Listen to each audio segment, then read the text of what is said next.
Hello everyone, Payel মন পাখি চ্যানেলে নতুন একটা ভিডিওতে সবাইকে ওয়েলকাম। সবাই কেমন আছো? আমি কিন্তু একদম বিন্দাস আছি, মানে ফাটাফাটি আছি। তো দেখো, সকালবেলা ঘুম থেকে উঠে দেখলাম যে মা এই কাজগুলো করছে। মাকে কিন্তু অনেকবার করে বারণ করি, মার যেহেতু পায়ে ব্যথা, তো ওই জন্য মাকে না এই নোংরা টোংরা ঘাঁটতে বারণ করি। আর যেহেতু বয়স হয়ে গেছে, সেহেতু এই সমস্ত কাজ করা ঠিকও না। যাই হোক, তবুও আর কি কথা শোনে, কথা একদমই শোনে না, বললে পরেও কথা শোনে না। তো এখানে অনেকগুলো ইট পড়েছিল, যেমন ভাঙা আধ ভাঙা ইট, সেগুলো আর কি মানে তুলে রাখছিল সাইডে একটা জায়গায় করে। আর দেখো, আগের দিন রাত্রেবেলা খুব ভালো এক ঘুম হয়েছে আমার, তো ওই জন্য চোখ মুখগুলো পুরো ফুলে গেছে, ফুলে একদম রসগোল্লার মতন হয়ে গেছে। আর আমার এমনিও গালগুলো একটু ফোলা ফোলা। যাই হোক, তো ব্রাশ ট্রাশ করে এই যে আমি এখন মুখে একটু ফেস ওয়াশ মেখে তারপরে ঘরে যাব। ঘরে অনেক কাজ রয়েছে, বিছানাটা গোছাতে হবে। আর আমাদের এটা কিন্তু কলপারে কিন্তু এখন প্রচুর গাছ হয়ে গেছে, অনেক নতুন নতুন গাছও হয়েছে, যেমন অ্যালোভেরা, তারপর একটা টাইম ফুলের গাছ রয়েছে, চাল কুমড়ো গাছ তো রয়েছে, মিষ্টি কুমড়ো গাছ, আর একটা অপরাজিতার গাছ তো অনেকেই দেখতে পেয়েছো। তো এইখান থেকে মাই কাজগুলো করছিল, বারবার করে বলছিলাম মা এই দিকটাতে, এই যে পাশে যে গলিটা রয়েছে না, এই গলিটা আগের দিন আমি পরিষ্কার করেছিলাম, তো বলেছিলাম এই গলিটাতে কিছু না ফেলতে নোংরাগুলো। আর দেখো, এই যে মুখ টুক ধুয়ে আমি এই এসে দাঁড়িয়েছি, তারপরেও দেখছি মার এখনও কমপ্লিট হয়নি কাজ। তাই মাকে বলছিলাম যে এর ভেতরে যেও না, পায়ে কোনো কারণে লেগে গেলে পরে আবার সমস্যা হবে। কিন্তু কথা কি আর শোনে, কথা আর শোনে না, বললে পরেও কথা শোনে না। তো যাই হোক, দেখো এদিকেও অনেকগুলো ছোটো ছোটো ইট রয়েছে, সেই ইটগুলো আগের দিন আমি গুছিয়ে রেখেছিলাম এই সাইডে, আর এইদিকের ইটগুলো মা এখন গোছাচ্ছে। তো এই দিনে আরেকদিন কাজ করতে হবে আমাকে। আর এই যে দেখো, বিছানাটার অবস্থা ওরকম, বিছানাটাও গুছিয়ে রাখতে হবে। আর আমাদের এখানে লেবারদেরকে বলে না, এরা অর্ধেক কাজ করে অর্ধেক কাজ করে না, তো ওই জন্য বলতেও চাই না।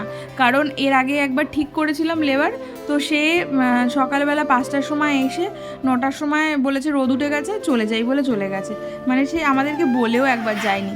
তারপরে ওই বাড়িতে আসলো আর কি ফলওয়ালা, তো ফলওয়ালার কাছ থেকে ফল লাগবে বলে এগিয়ে যাচ্ছিলাম, তাই কাকিমণি নেবে বলছিল। কাকিমণি বললো যে দেখ কী কী ফল আছে, অনেক ফল রয়েছে, তোরা যদি নিস তাহলে নিতে পারিস। তো এখানে আম ছিল, আপেল ছিল, আর লেবু ছিল, মৌসম্বি লেবু ছিল। মৌসম্বি লেবুগুলো দেখে অনেক ভালো লাগলো, তো মৌসম্বি লেবু আর আম নিয়েছিলাম মা নিয়েছিল, আমি আর কি বেছে বেছে দিচ্ছিলাম।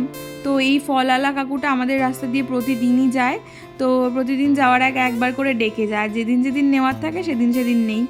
তো যাই হোক, এই যে আমি আমি লেবুগুলো বাছছিলাম।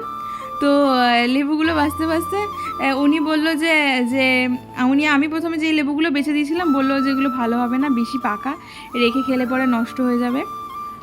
তো উনি আবার নিজে আমাকে বেছে দিল। আম নেবে তো 500, দুটো 500, ছোট ছোট দাও। ওমার 8টা লেবু 50 টাকা নেবা? মিষ্টি হবে কি কে জানে? মিষ্টি লেবু আমি তো লেবু দিয়ে যাই, দাদা নিয়ে আসে আমার কাছে। এক কেজি নেবো দিদি? আম কত করে? 100 টাকা। তো দিয়ে দাও, বাচ্চারা আম খাবে। হ্যাঁ, আম খাবে না? না ভালোবাসি, আম খেতে ভালোবাসি, ভালোবাসি কিছু আপেল না, আম খাওয়া পরে আমটা পরে দিয়ে দেবো। প্যাকেট লাগবে না, তুই ঢাকা নিয়ে আসবি। প্যাকেট কী করবো, ঘরে ভর্তি প্যাকেট দেবো, তো প্যাকেটে থাকবে। ফ্রিজে রাখবো। 2 4 6 আর আপেল লেবু 8টা কত বলো দাদা, 8টা কত? 50 টাকা ঢুকছে না, তাহলে আমি দাদা ফোন করে বলি। ভালো লেবু এখানে আম নিবি? আমার টাকা কি যেটা শক্ত না, সেটা আমার নিবি, না। আবার শক্ত আম খায়। শক্ত আম খাইতে গেলে আরো টাটকা পারবে। দাদুর জন্য নিলাম 550 আর এদিকে 50। আমি করেছি কাকিমা। হ্যাঁ, 50 টাকা হয় বাবা, কি আমের দাম। 1 কেজি 100। রোদ জ্বালা শুন 100 বাদ।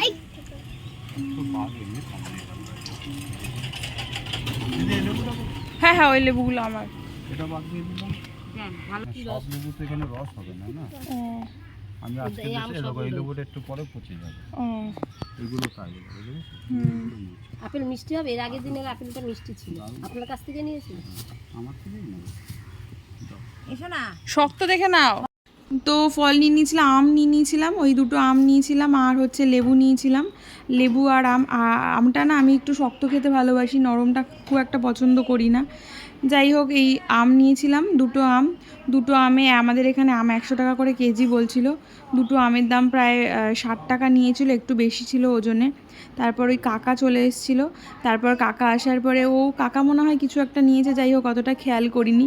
তারপর এই যে দেখো, আমি আবার চলে এসেছিলাম বাইরে একটু গল্প করার জন্য তোমাদের সাথে। আর এই যে হেয়ার ব্যান্ডটা কিন্তু আমার খুব ফেভারিট একটা হেয়ার ব্যান্ডটা অনেক দিন হয়েছিল কিনেছিলাম, কিন্তু পরি না। আজকে আলমারি থেকে বের করে পরলাম, বেশ ভালোই লাগছে। ছোটোবেলা মনে হচ্ছে, দুদিকে দুটো শিং গজিয়েছে।